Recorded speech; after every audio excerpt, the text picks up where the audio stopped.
বাসার জাইঙ্গা দেওয়ার জন্য কনস্টেবলদেরকে নিয়ে যায়। সে মহিলা পুলিশকে দিয়ে পার্টি বাইতো রাতের বেলা, তারা জামাই বউ একসাথে ঘুমায়, সকালবেলা কাপড় দিতে হয় মহিলা কনস্টেবলকে।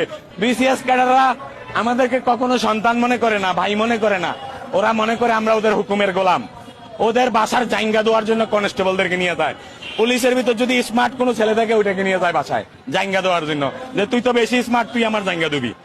আর মহিলা এসপিডিএজি যেগুলো আছে, এদের রাতের বেলা পাউটি বানানোর জন্য মহিলা কনস্টেবল 2020-এর বেশ বান্দরবান জেলাতে কর্মরত ছিল এসপি জেরিন আক্তার, শেখ হাসিনার মেয়ে। সে এখনো এসবিতে কর্মরত আছে।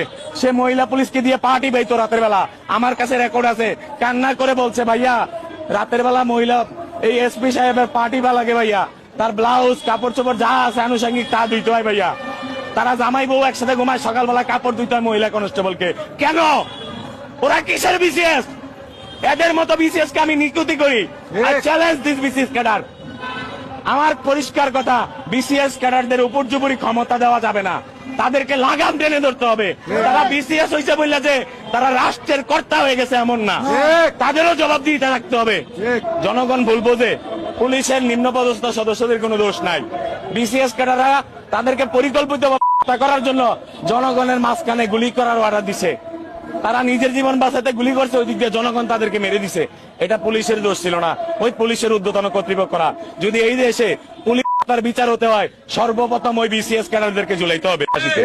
না হলে এই পুলিশ বাহিনী কখনো, আমি একটু আগেও পুলিশ সদস্যদের সাথে কথা বলছি, তো ভাই মাফ করে দেন, আমাদেরকে কিছু জিজ্ঞেস করেন না, আমার সাথে কথা বলতেছেন দেখলেও আমার চাকরি থাকবে না। চিন্তা করেন, সে সর্বপ্রথম এই দেশের নাগরিক, সে ফেসবুক চালাবে, টুইটার চালাবে, সব চালাবে।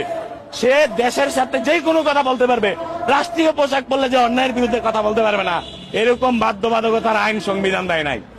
তাহলে তারা কেন এই উপর্যুপরি ক্ষমতা প্রদর্শন করবে নিম্নপদস্থ পুলিশ সদস্যদের উপরে? ওই বিসিএসরা হাসিনার গোলাম, যারা পুলিশ হেডকোয়ার্টারে বসে বসে মানুষকে মারার প্ল্যান করে, কখন কাকে গুম করবে, যেমন আমাকে ধরার জন্য বহুত চেষ্টা করতেছে, যে কোনো টাইমে ওরা গুম করবে। আমি খবর পাইছি, ওরা যেমন গোয়েন্দা, আমার গোয়েন্দা কম নাই। পরিষ্কার ভাষায় বলতে চাই, আমি সোহেল রানার চাকরির দরকার নাই, কিন্তু আমার ভাইদেরকে চাকরির আওতায় আনতে হবে, তাদেরকে চাকরি দিতে হবে। যদি এরা চাকরি করে, সমন্বয়কদের করতে পারবে না, দেশের দেশপ্রেমিক জনগণ মরতে হবে না, কেউ গুম হবে না, অপহরণ হবে না। আর যদি এই বীর যোদ্ধাদেরকে যদি একবার অপদস্থ করা হয়, একবার তাদের চোখের পানি তো আমাদের ঝরতেছে, আরো যদি ঝরায়, এই দেশ আর কখনো স্বাধীন হওয়ার সুযোগ নাই। আমার বাবা বলছে 71-এ যুদ্ধ করে আমরা দেশটাকে স্বাধীন করতে পারি নাই, যা বাবা এবার স্বাধীন করে। এই জন্য আমরা 24-এর যুদ্ধ করছি। সেই যোদ্ধাদেরকে সমন্বয় একটা দেখে না চোখে? ওনারা আমাদের জন্য কিচ্ছু করতে পারে না, ওনারা